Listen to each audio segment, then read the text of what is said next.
դու պատգամավոր ես փաստորեն, դու պարտավոր ես այդ կարգավիճակին հավատարիմ մնալ։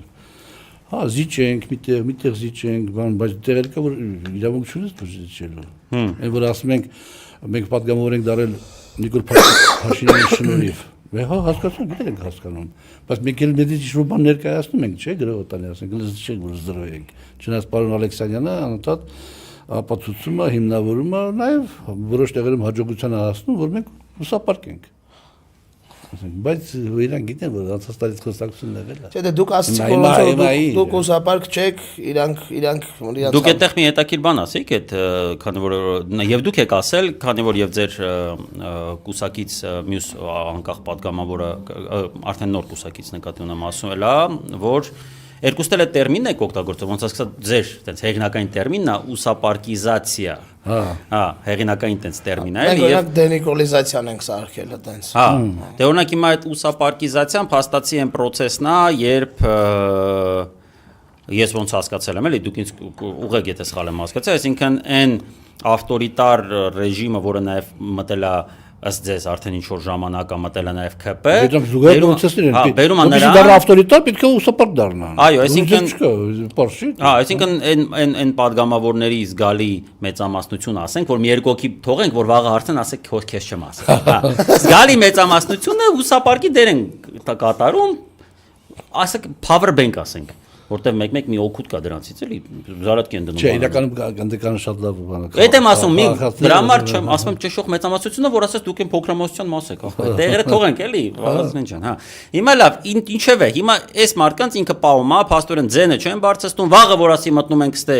նորմալ են, ընդ նորմալ, որտեվ չեն կարող ասել, ընկեր ջան, ստոփ հլը, բարի հասկանանք։ Ոչ մեկ չի կարող տենց ելնի ասի։ Հիմա լավ, այդ իրականությունից կտրում է փաստորեն Նիկոլին ու ինքը մտածում է, որ երևի թե այդ քաղաքական հենարանը ինքը գիտակցված իր հետ է եւ միջև վերջ, որովհետեւ դե բա ինչ անի։ Բա ինչ պետք է անի։ Ստիպված է։ Ու անայդ ձեր օրինակով տեսնում է, որ եթե չես անում, քո հերրախոսը վեկալում է տերեպիսկեքին անում։ Ստիպվածանի իմաստով, որ քանի որ իրանք ուսապարկեր են, հա, չեն հասկանում, սա բեռնգնում է իր վրա։ Եվ հետեւաբար ինքը պիտի որոշումներ կայացնի։ Հա, բայց ինքը որպես մարդ ֆիզիկալ, ասենք ես 10 որոշումից, ասենք 2-ը կսխալվեմ։ Բայց կսխալվեմ, չէ՞, սխալել թույլ կտամ, չէ՞, ասենք։ դե նայած որ ոլորտում։ Չէ, դե բնական, չէ, որևէ մարդ չի կարող միշտ ճիշտ իր տեսակետը։ Վարչապետը քանի որ ինձանից ավելի պատրաստված է, ինձանից ավելի խելացի է եւ այլ, 100-ից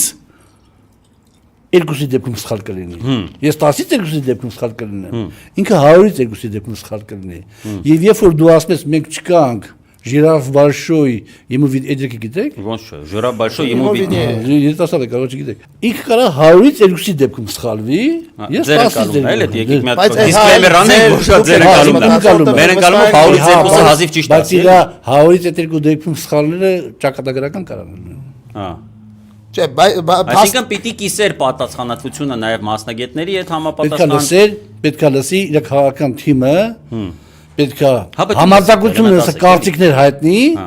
եւ այս կարծիքները հիմա վրա որոշում։ Էմա Պալյանին որ հարցում լսես, որ չսխալվես, հենց այդ ասեք։ Մի քիչ Էմա Պալյանին պետք է լսես, մի քիչ Հովիկ Աղազարյանին պետք է լսես, մի քիչ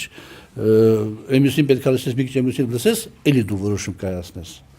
Բայց նավսեկի լսես։ Բայց դու ես վիճակ ես ստեղծում, որ ասենք падգամավորները որոշները որ ուզում են ցույց տան որ բանա որ իրանք սենց են հասկանալով կամ մտքի թե ինչ ես ուզում ասես իրանք են հելնում նախորոք արդեն ասում են տեսակետը որ դու պիտի ասես որպեսզի